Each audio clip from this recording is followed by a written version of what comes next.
दोस्तों, प्रेम आत्मा का सर्वश्रेष्ठ गुण है।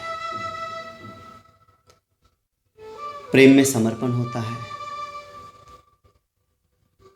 प्रेम में अपनत्व होता है, प्रेम में त्याग होता है, प्रेम में एक दूसरे को समझने की भावना होती है। आज प्रेम की पराकाष्ठा को दर्शाते हुए राधा और कृष्ण का छोटा सा संवाद, कवि की कल्पना भी कह सकते हैं, मैं आपके सामने रखने की कोशिश करता हूं।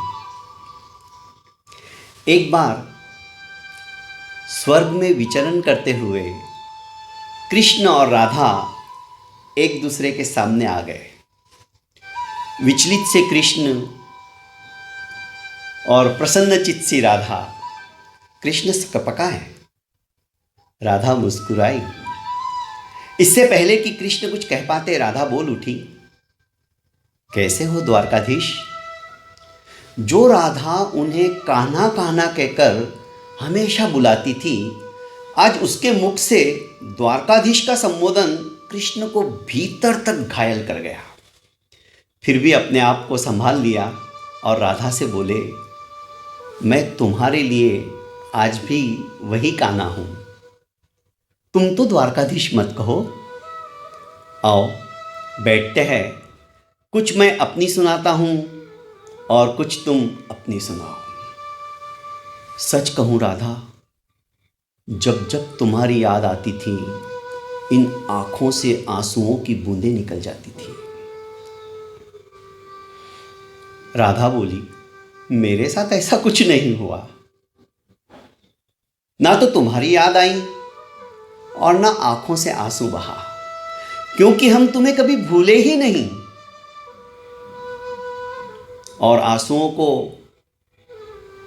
निकलने के लिए आंखों का ही रास्ता होता है। कहीं तुम निकल ना जाओ, इसलिए हम रोए भी नहीं। कान्हा, प्रेम से अलग होकर तुमने क्या खोया? एक आईना तुम्हें बताऊं, सुन पाओगे ये कड़वा सच? तो सुनो। कभी सोचा है इस तरक्की में तुम कितने पिछड़ गए? यमुना के मीठे पानी से जिंदगी की शुरुआत की थी और समुद्र के खारे पानी तक जा पहुंचे। एक अंगुली पर चलने वाले सुदर्शन चक्र पर तुमने विश्वास कर लिया, पर 10 उंगलियों पर चलने वाली बांसुरी को तुम भूल गए। जब तुम प्रेम से जुड़े थे तो एक उंगली के ऊपर तुमने गोवर्धन पर्वत को उठाकर लोगों को विनाश से बचाया था। कान्हा और द्वारकाधीश में क्या अंतर होता है, जानना चाहोगे? तुम कान्हा होते तो सुदामा के घर चले जाते, सुदामा तुम्हारे द्वार पर नहीं आता। युद्ध में और प्रेम में यही तो फर्क होता है। युद्ध में आप मिटाकर जीतते हैं और प्रेम में आप मिटकर जीतते हैं। कान्हा, आपने यह क्या निर्णय लिया कि आपने अपनी पूरी सेना कौरवों को सौंप दी? सेना तो आपकी प्रजा थी। राजा तो पालनहार होता है, रक्षक होता है।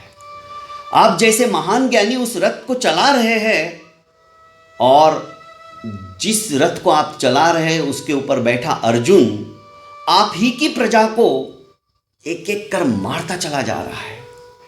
आप देख रहे हो। क्या आपके मन में करुणा नहीं आई? करुणा नहीं आती कान्हा, क्योंकि आप प्रेम से शून्य हो चुके थे। आज भी धरती पर जाकर देखिए, अपनी उस द्वारकाधीश वाली छवि को कहीं पे भी नजर नहीं आएगी। मैं जानती हूं कान्हा, आपने उस युद्ध भूमि के अंदर गीता की रचना की, गीता का ज्ञान दिया। गीता के ज्ञान को आज लोग समझते हैं, जानते हैं और उसके अनुसार चलने का प्रयास भी करते हैं। और मोक्षगामी भी बनते हैं। पर धरती के लोग उस गीता के रचनाकार द्वारकाधीश को नहीं, कान्हा को जानते हैं, कान्हा को समझते हैं। प्रेम की सरिता बहाने वाले कान्हा के ऊपर उनका भरोसा है। गीता में दूर दूर तक मेरा कहीं नामो निशान नहीं है, पर आज जब भी गीता की समाप्ति होती है, गीता का पाठ संपूर्ण होता है, तो लोग राधे राधे कहते हैं। श्री कृष्ण के पास किसी भी प्रश्न का उत्तर नहीं था, क्योंकि राधा ने अपने प्रश्न चिन्ह ही ऐसे लगाए थे जो कान्हा निरुत्तर थे। दोस्तों, इसका मतलब ये नहीं कान्हा मौन थे, मौन के पीछे है समर्पण भाव। आप जिसे भी प्रेम करो, समर्पित हो जाइए। आज भी कान्हा के रोम रोम में राधा ही थी। भला वो राधा को प्रत्युत्तर देके उसके सुकोमल हृदय को आघात नहीं पहुंचा सकते थे। दोस्तों, प्रेम में समर्पण होता है, प्रेम में आत्मीयता होती है। जैसा कि मैंने कहा, प्रेम में त्याग होता है, प्रेम में एक दूसरे को समझने की भावना होती है।